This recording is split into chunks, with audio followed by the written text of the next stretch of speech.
Hello my dear friends, this is Rakesh Singh. आप लोगों का पेपर कैसे गया?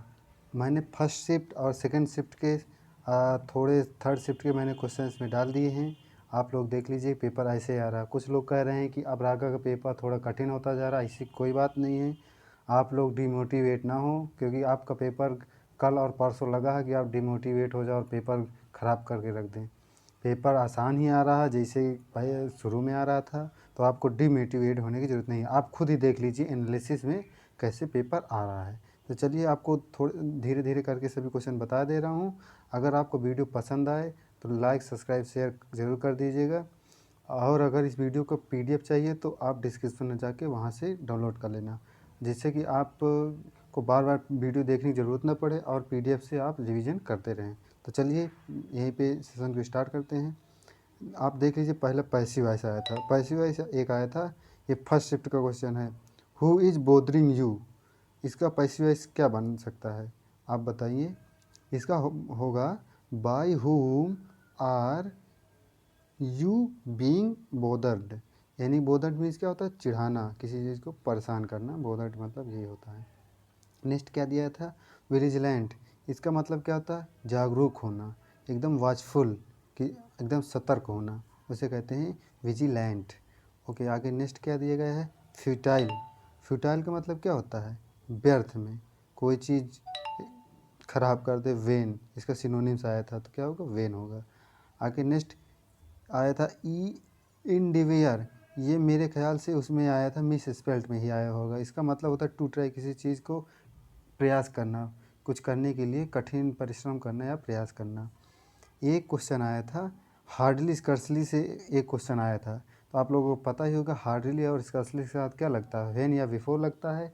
और इसमें क्या, हार्डली जहाँ ये एक निगेटिव सेंस देता है, ये भी आप लोगों को पता होगा। आपको इसी हिसाब से करना था। ओके, ये एक बार, ये वाला रूल एक बार और एक बार देख लीजिएगा तो आपको समझ में आ जाएगा। अगर ना आता हो तो मेरे हिसाब से तो आपको आता होगा, क्योंकि पेपर भी आपका लगा हुआ है। आप लोगों ने पढ़ाई अच्छे से कर ली होगी। नेक्स्ट देखते हैं क्या है? इमोर्टल। इमोर्टल मतलब क्या होता है? इसका मतलब होता है, ये वन वर्ड में आया था, जिसे कहते जो कभी मरे ना, यानी कि that can not die. Okay, next देखिए, ये फिलिंग द ब्लैंक्स है। आया था I want dash mangoes but I don't have money. इसमें आपको लगाना था कि फिलिंग द ब्लैंक्स में भरना था कि कैसे होगा। तो आपको भरना था आई वॉन्ट सम मैंगोज, मुझे कुछ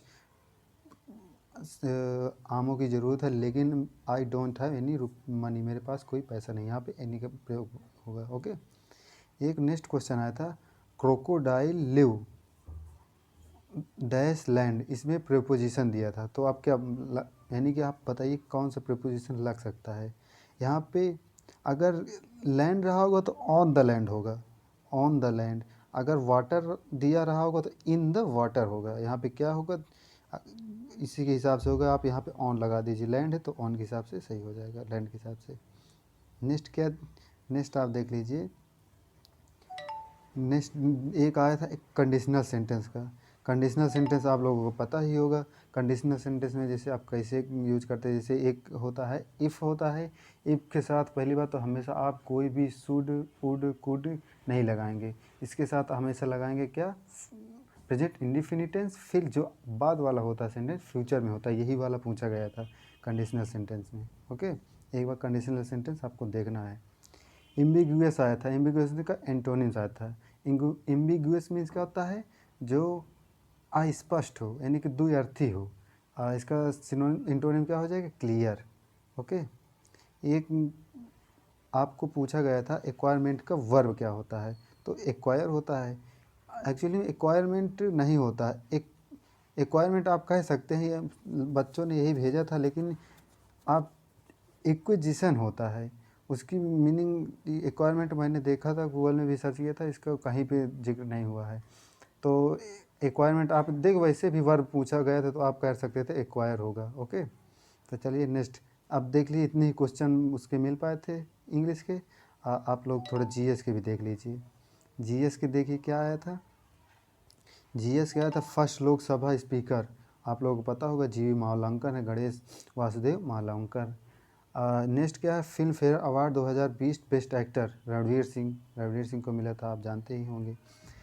हेडक्वार्टर ऑफ WHO का हेडक्वार्टर कहाँ पे, जिनेवा। कहाँ पे, जिनेवा, स्विट्ज़रलैंड के जिनेवा में। जापान की करेंसी येन, जापान की करेंसी क्या है, येन। तो कैपिटल क्या होगी, चलिए आप कमेंट बॉक्स में बताएंगे जापान की कैपिटल क्या होगी। मैं बता दे रहा हूँ, जापान के प्रधानमंत्री अभी ही रिसेंटली बने हैं, उनका क्या नाम है।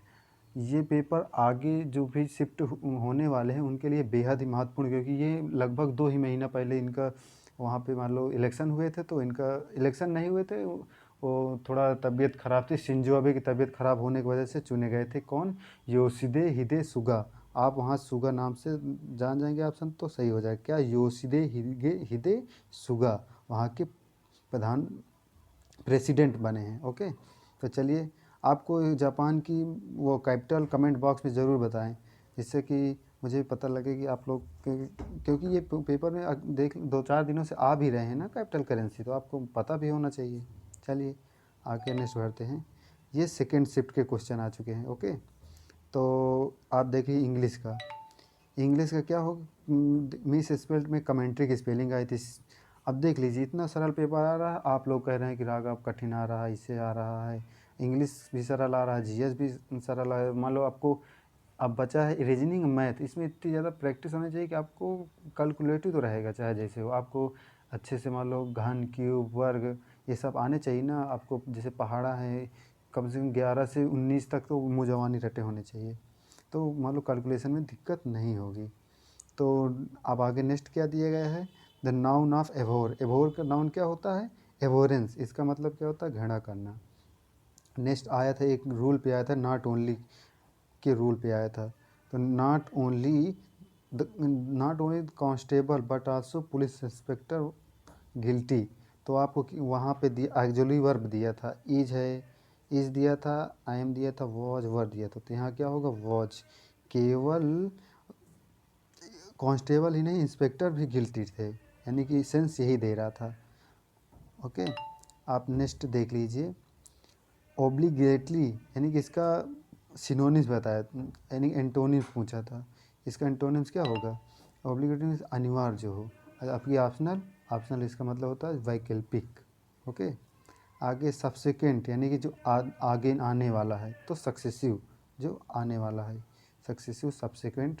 ओके, नेक्स्ट क्या दिया गया है, एक्सट्रिकेट किसी चीज़ को बाहर कर देना, फ्री कर देना, यानी कि सिनोनिम्स आया था। ओके, आगे नेक्स्ट देख लीजिए, the inning of the match was sensational. बताइए क्या होगा, आप लोगों ने नियम पढ़ा ही होगा कि इनिंग्स के साथ हमेशा एस आता है, तो क्या होगा, इनिंग्स। यहाँ पे इरर आपको पता चल गया होगा अगर आप लोगों ने पढ़ा होगा। तो आगे नेक्स्ट क्या दिया गया है, the capital of Lakshadweep. Lakshadweep की कैपिटल क्या है, कावरत्ती। वर्ल्ड बिगेस्ट स्टेडियम कहाँ पे है, आप लोगों को बताना था, मोटेरा स्टेडियम कहाँ पे है, गुजरात पे है, इसका उद्घाटन डोनाल्ड ट्रंप ने किया था। ओके, नेक्स्ट दिया था मायोपिया किससे रिलेटेड है, तो आई से, ये आई आँखों से रिलेटेड, जिसे आप कहते हैं निकट दृष्टि हो, तो वही है मायोपिया। नेक्स्ट क्या दिया है, गोदावरी रिवर कहाँ पे है, महाराष्ट्र, अभी लोगों को पता होगा। नेक्स्ट क्या दिया गया है, देश बंधु इज कॉल्ड, यानी देश बंधु किसे कहा जाता है, चित्तरंजन दास को। चलिए ओके, अगर आप लोगों को वीडियो पसंद आया हो तो आप लोग एक बार शेयर ज़रूर कर दीजिएगा, और PDF आपको चाहिए तो आप डिस्क्रिप्शन में जाके वहाँ से डाउनलोड कर लेना। Okay, bye, take care.